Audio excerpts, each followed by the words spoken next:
good leader is, to me, it's someone who's adaptable, someone who can see the group of musicians that they have in front of them. They can pick out all the best qualities that those musicians have, bringing it together, resolving conflict, because there's often a lot of conflict as well.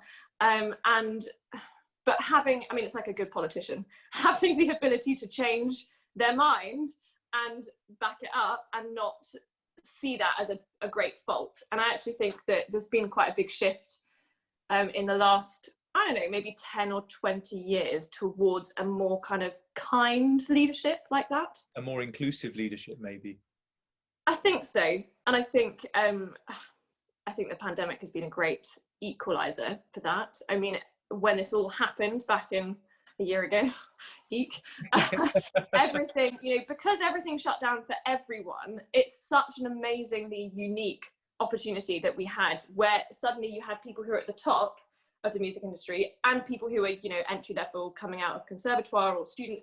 Everyone was at the same level. No one had work. So usually we have this one visible leadership figure in music who is given so much more prominence than any other kind of leadership figure, which is that of the conductor. And for the past 12 months, the conductors have been mostly absent from the debate, even though they are the visible ones who usually are standing there, being bold, making the decisions.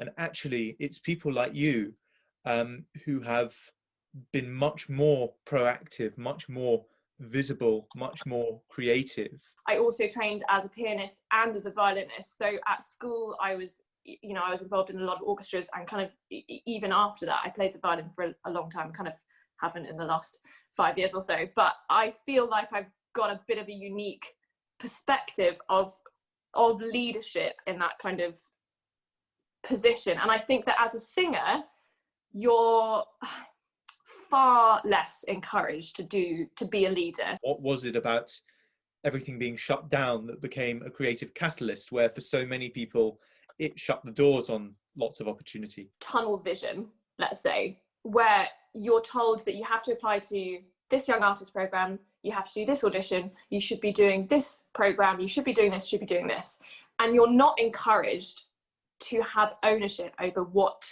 you feel is perhaps your way, your pathway as an artist. It's very much, this is the traditional path, and if you kind of err from that, well, then you're not going to make it as a singer, which actually is completely ironic, because most people are going down this path and there's not enough space for everyone on this path, and so that's what happens. Right. And I think in March, when that pressure of, I think back to how I've kind of led my life the last 5 years, really, as being an opera singer.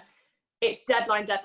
So, okay, audition call comes up, send the application for that. Okay, audition, 2 weeks. Oh my gosh. Okay. Oh, they also want me to sing this aria, which I don't know. And also an excerpt from this thing that I've never heard of in a different language that, is really difficult to learn. So I'll just work towards that. You end up, it's a bit like being like a hamster in a hamster wheel. You just end up only working towards that next deadline. And it was so amazing when that was lifted. And I really felt a big difference in, I suppose, my mental health as well. It was just like, I have all this space. And I feel, because I'm quite a motivated person, and I also just love singing for the joy of singing, I kind of did see it as a really great opportunity to, first of all, I just learned a lot of repertoire that I really wanted to learn, that I hadn't had a chance to learn before. And then I started thinking about my passion for new music, and I thought, do you know what, actually, I'm sure there are a lot of composers out there during this time who don't have work in the same way, and actually there's an amazing opportunity to collaborate there, as we have done, meeting online, having never met in real life. Yeah, we are very much on frontier land, and none of that would have happened if you hadn't put that message out there to reach out. What I want to ask you, Susanna, is what does collaboration mean to you? How do you see that process? For me, it's probably because I have that instrumental background. I loved chamber music when I was younger, and that is something in singing which I think can be quite lacking. Obviously you do have connections with people in an opera, but for a very short amount of time, and then you kind of move on and lead your separate lives. And again, like if you're an oratorio singer, if you're going to do your traditional kind of soloist gig, you turn up on the day. I really love that feeling of getting to know people that you don't know very well, but then that's kind of lost again. So I feel like as a singer, you maybe don't have that kind of long-term chamber music feel that I did get. I had a piano trio when I was at college, and I played in string quartets and that kind of thing. And I think that I missed that, which made me sort of want to pursue this path of collaborating. I mean, I think it also comes down to my passion for new music. I think new music is really important. I love that it's sometimes a bit of a shot in the dark. Occasionally, there's just a spark, and you find a collaborator or you find a piece of music that you really connect with. And I think that keeps it fresh as an artist as well. We live in a society that buys into this rugged individualism, right? It's all about you, and the college is now saying you must have a portfolio career, you need to speak all these languages, you need to tick box A, box B, box C, when actually everything that you've just said speaks to a whole different skill set coming out in terms of what's important, which is no longer so geared towards independence, but actually towards interdependence, which is what collaboration is all about. It's how do we build trust with someone, like, you know, like we have through a screen, where you can't meet them in person, you can't have a hug at the end of a rehearsal or go for a drink. So how do you build that?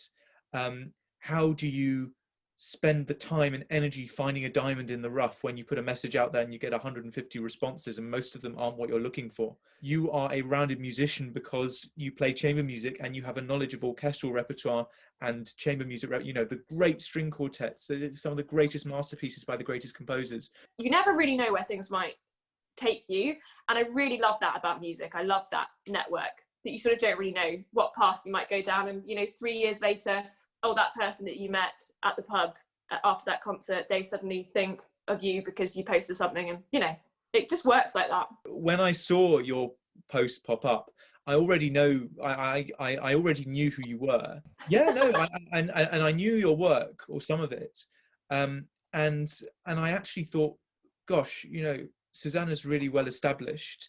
She's doing loads of cool stuff. Why would she want to spend the time chatting with me? And then we had that first call, and it was funny because I was hearing you saying, well, you know, you're Mr. Echo Ensemble, and that's sort of that's a big thing, doing lots of things. And I'd never thought about it like that. Is that we sort of, as rugged individuals, we make ourselves inaccessible, so it can be like we're punching above our weight when it comes to just biting the bullet, getting in touch with someone. It takes bravery.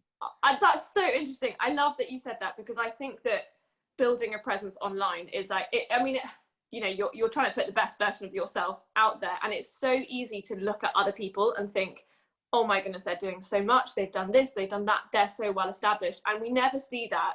I would never think that of myself in return. You never see that in yourself, and I think that it has taken me a long time to have the confidence, I suppose, to put myself out there in that way. When you collaborate, you are no longer the sole point of success or failure for the project. So actually, you have to relinquish a lot of control as well, which I think can be quite scary. It can definitely be scary. Yeah, you're relying on other people, which I think is probably why I was saying that when you're finding people to collaborate with, you do need to, as you were saying, you need to build up that trust, because you have to know that they're also going to deliver on their sort of side of the bargain. If we're heading into a future which is based on collaboration, if that's the currency of what we're doing now, then the value is no longer on whether you've got that, you know, those millions of hours of scales in the morning. It's actually, when it comes to practicing stuff, are you doing it for yourself, or are you doing it for someone else to uphold your side of the responsibility? And isn't it so freeing that that's how it's kind of moving towards, rather than, like you were saying, with the hundreds of hours of practice of your scales? I love that. And for me, that's what music has always been about, has been about creating something new and having fun. How can our generation collaborate more, work together to build a future for music which is more positive and inspiring and supportive of those within the ecosystem than where we've come from? Find what you're most passionate about. For me, that's new music. It might be, for you, it might be, I don't know, Schubert sonatas or something. whatever it is, pursue that, and then find other people that love that too. Because when you find other people that love that too, it's really easy to find that collaboration, and then within that collaboration you can start leading your own projects. And I think I would encourage anyone who's had a spark of an idea, whether it's a concert series or a recording that they really want to do, to just go for it. Don't be worried that your artistic voice is not worth something, because it is. And I think we spend such a long time as musicians growing up, you know, learning with different teachers, always seeking feedback, criticism, and, you know, the difference between feedback and criticism is quite a big one. Yeah. And always thinking that we don't actually have ownership over what we do. And I think you just have to reach that point where you think, you know what, actually what I have to offer is really important, and you can become a leader through that. Because more music is always a good thing, right? And I should add, you know, we've been doing this thing with me as composer, you as singer, and Connie as viola. It doesn't have to be a big thing.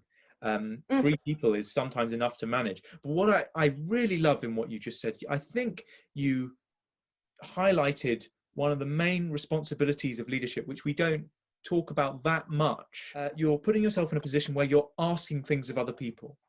And I would go even a little bit further, is that you're asking things of other people to engage and light up their passion, so that they don't feel like they're doing it for you. They're doing it for themselves. They're doing it because they want to do it, and they want to give, and they want to offer what they've got to offer. But feeling as though you're in a position where you are expecting things of people. Not everyone is naturally comfortable in that position. That notwithstanding, do you think it's something everyone can do? I do think it's something that everyone can do. Yeah, I do. I understand what you're saying, that it's perhaps not what people are most comfortable with. I wouldn't have thought that I would be comfortable with it, having had the background that I have, and sort of feeling like I'm often answering to other people. And I think what I've learned through it is I actually have my own voice through music, and that's a really amazing and really empowering thing. And I really do think that anyone can be in that position.